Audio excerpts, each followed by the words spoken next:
ఈ అమ్మ ఆఫీస్కి వచ్చి నా కొడుకు ఇక్కడే పని చేస్తాడు, నేను టిఫిన్ ఇవ్వడానికి వచ్చాను, ఒక్కసారి పిలవండి అని అంటుంది. అప్పుడు రిసెప్షనిస్ట్ అలాగే ఆంటీ మీ కొడుకు పేరు ఏంటి అని అడిగితే అనురాగ్ అని చెప్తుంది. ఏ డిపార్ట్మెంట్లో వర్క్ చేస్తాడని అడిగితే ఇంజనీర్ అని అంటుంది. ఇక్కడ ఇతను ఈ ఫైల్ తీసుకొని బయట సార్కి ఇవ్వు అని అంటాడు. ఇతను బయటికి వచ్చి అరే అమ్మ ఇక్కడికి వచ్చింది ఏంటి అని టెన్షన్ పడతాడు.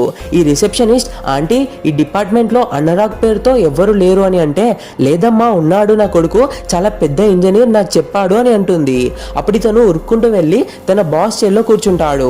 అప్పుడు వాళ్ళ బాస్ ఏం చేస్తున్నావు అని అంటే సార్ ప్లీజ్ నన్ను ఇక్కడ కూర్చొనివ్వండి, బయట మా అమ్మ ఉంది, తనకి నేను ఈ ఆఫీస్లో ఇంజనీర్గా వర్క్ చేస్తున్నా అని చెప్పాను.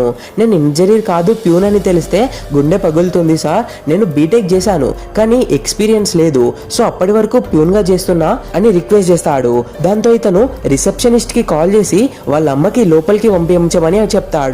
వాళ్ళ అమ్మ లోపలికి వెళ్ళాక అతని గురించి నిజం చెప్పి అసిస్టెంట్ ఇంజనీర్ గా వర్క్ ఇస్తాడు. ఆ బాస్ అలా నిజం చెప్పడం కరెక్టేనా? కామెంట్ చేయండి.